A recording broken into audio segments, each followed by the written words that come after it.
Alright fam, in this video I'll be doing an unboxing of the new Daiwa Saltist BF TW PE edition. Check that out.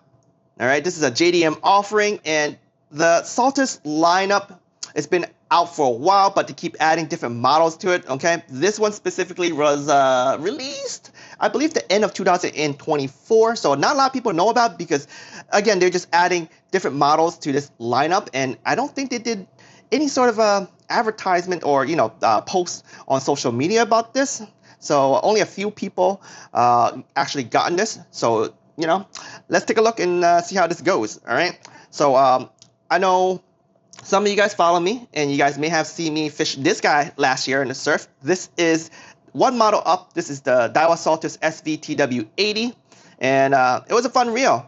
And I still use it, but I haven't really done the surf this year. But we'll talk a little bit about this too, because I want to do a slight comparison. But I want to do a comparison to the USDM model, this guy here, the Tatula BF 70.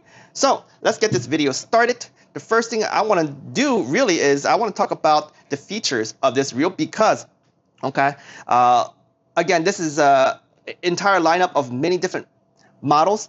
The Saltist PE edition is made for PE only. Okay, so if you look at the website, they tell you that all the models listed on there do not use mono, do not use flow, as it could potentially damage the spool.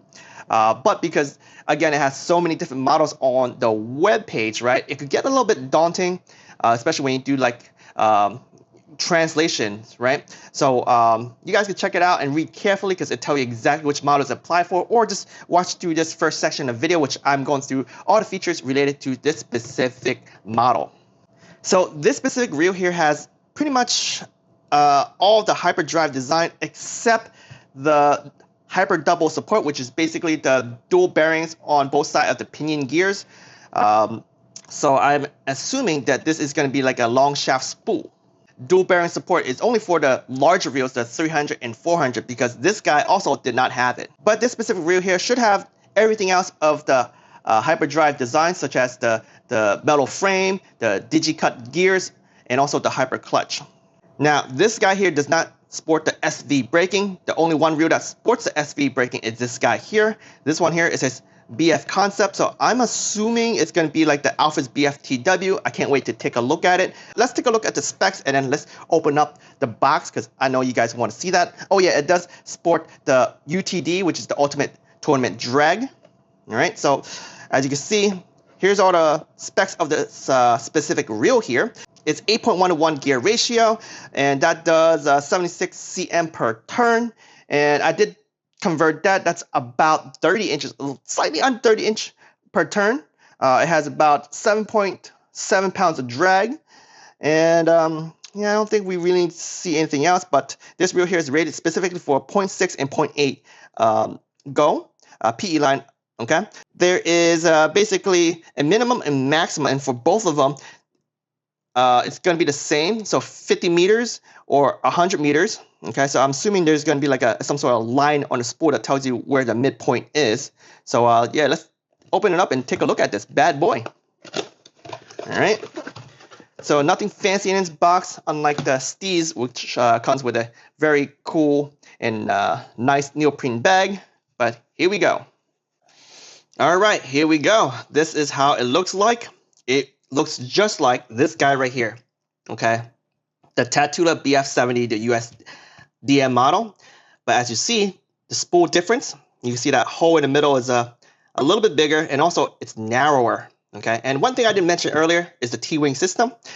For all the Saltist lineup, it's made to manage PE lines, so you have a faster worm gear. So if I were to put this R to the side, it's right there, right?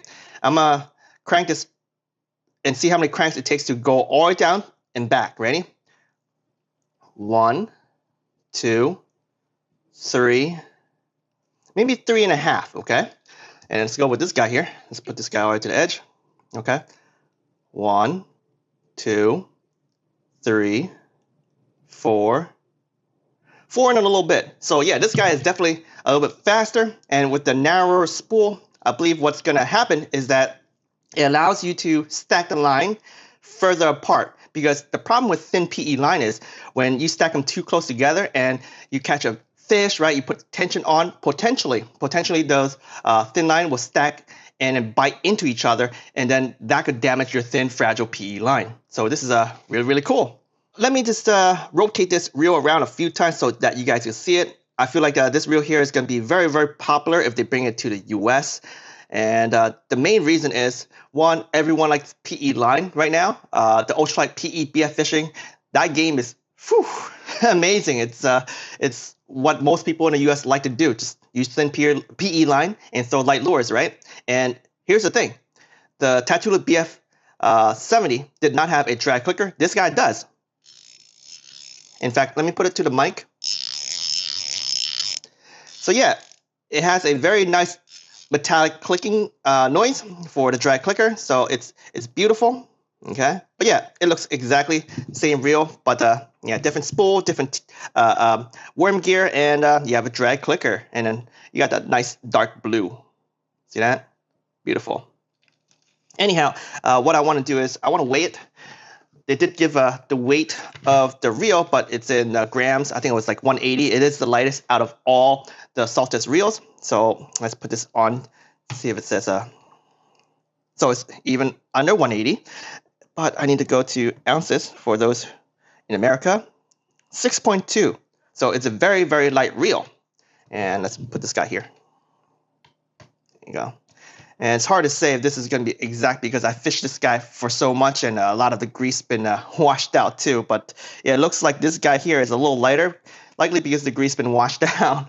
And when I relubricate it, I use thinner stuff. But anyway, let's put this off to the side for now, and let's open this bad boy up. Let's look at the spool, the braking system, and then we will weigh the spool. So instead of using that old style where you have to take that and unscrew it. So let me grab my coin. I had a quarter here a second ago. Keep a quarter here just to open up my reels. All right. So what do you guys think about the old legacy style where you had to twist this whole thing off?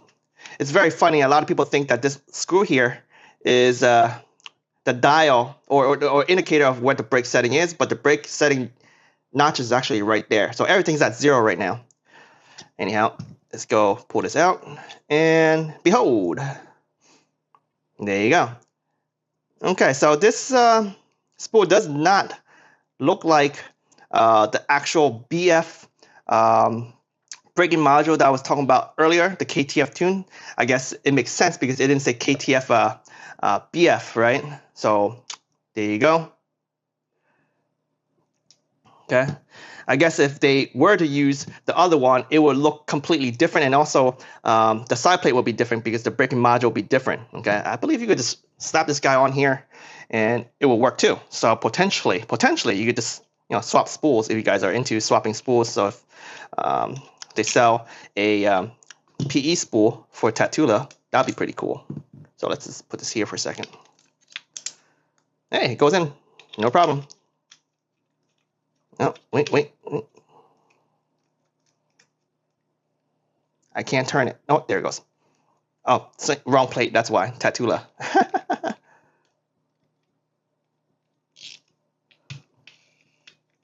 So there, the Tatula with the spool and also the Saltist side plate. So yeah, they're interchangeable.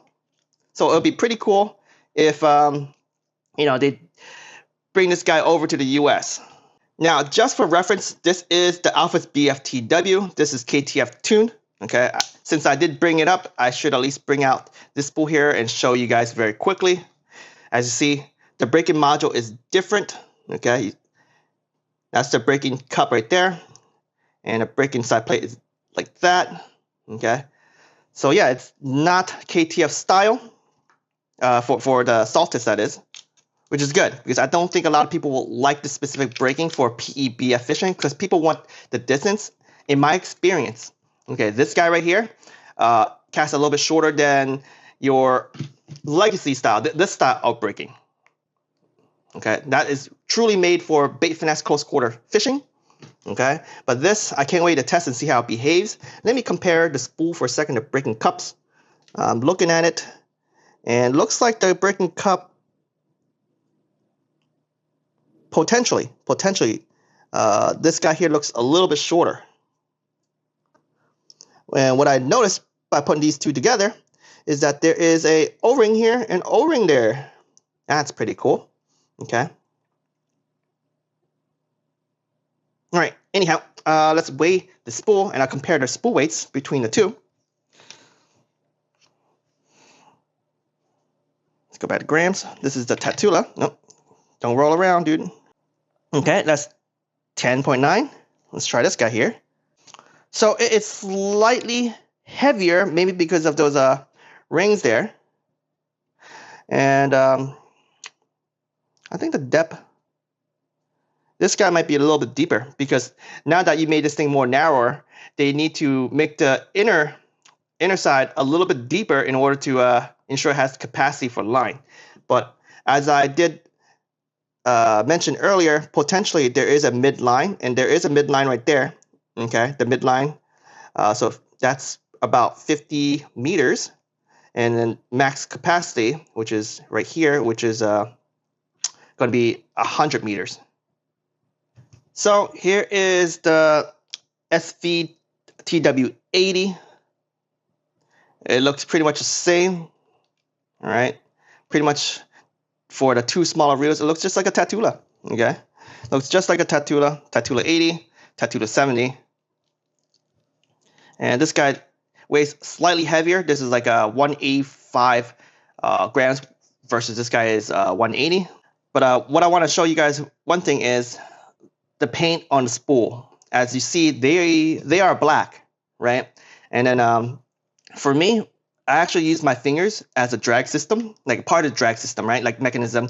And I have my drag pretty low when I'm battling fish, and then I apply pressure. And when I apply pressure, I reel against it, and it kind of rubbed that off. Just my fingers. So it's quite interesting. Okay. But yeah, that's the only thing I have to say about this spool. I mean, that's what it is. It happens to pretty much all my spools. It get discolored. My SLP spools like that. So my Daiwa Silver Wolf is like that. You know, you lost the color. But as you see, that is not the case for my Tatula. Okay, I fish the Tatula way more than my saltwater reels, so I'm not sure what is causing it. Okay, so potentially the painting style, the way that you paint the two different spools is different, or the paints are different. But that's not my area of expertise, so I'm not gonna say any further. I just want to point out to you guys that you may potentially see the paint coming off this guy as well. So there you have it. This is the new Daiwa Saltist BF TW 8.1. It comes with a left and a right hand model, one speed only. And I gotten this from Bait Finesse Empire. This is the only place that you get it in the US, but of course, you guys can get these overseas as well. You guys get it Amazon, Digitaga, wherever. The MSRP for this right here is about 39,000 yen. And depending on the currency conversion and wherever you guys get it, the price will fluctuate. But I want to mention that the de minimis for Japan is going to be removed very soon. So the price of all your Japanese products is going to be increased soon. So beware. But anyhow, stay tuned for my cast testing video. This is an exciting reel that I can't wait to do, since I have been focused mainly on fluorocarbon usage. I've been exploring the origins of bait finesse, which is all about fluorocarbon usage, because you couldn't use that on spinning setup. I can't wait to get into fall, do a lot of PE BF fishing, specifically on the ultralight side, and I feel like this reel is going to be a perfect arsenal for those adventures. Thank you for watching The Fish Don't Wait. Stay tuned for that cast testing video.